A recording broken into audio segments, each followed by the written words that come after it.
AP దొంగ ఓట్ల పంచాయతీ ఢిల్లీకి చేరింది. కేంద్ర ఎన్నికల సంఘాన్ని వైసీపీ నేతలు కలిసి వినతిపత్రం అందించారు. సీఈసీకి వైసీపీ, టీడీపీలు పరస్పరం ఫిర్యాదులు అయితే అందాయి. 40,76,000 దొంగ ఓట్లు టీడీపీ చేర్పించిందంటూ వైసీపీ ఆరోపిస్తుంది. మరోపక్క దొంగ ఓట్లను ఏపీలోనూ నమోదు చేయించారని చెప్తున్నారు. ఒకే ఫోటోతో ఇంటి పేరు మార్పుతో అవకతవకలు చేస్తున్నారని విజయసాయిరెడ్డి ఆరోపిస్తున్నారు.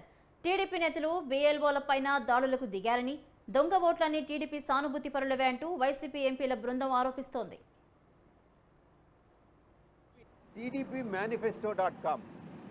TDPmanifesto.comలో ఓటర్ ఎంటైస్మెంట్ డేటా ఇంట్రూషన్ జరుగుతూ ఉంది.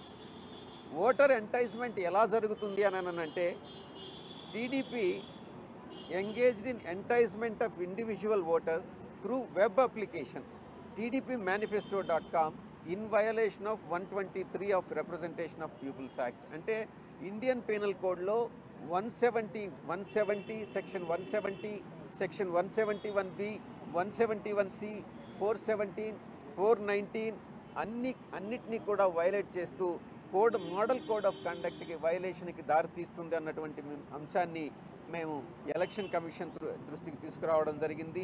Intrusion of data and collection election commission through TDP Telugu Desam party website ద్వారా, అప్లికేషన్ ద్వారా www.tdpmanifesto.comలో citizens houses in the guise of voters verification వీళ్ళు ఏం చేస్తున్నారని అంటే, ప్రతి ఒక్క 30 మందికి ఒక తెలుగుదేశం వాళ్ళని ఒక ఏజెంట్ని అపాయింట్ చేయడం,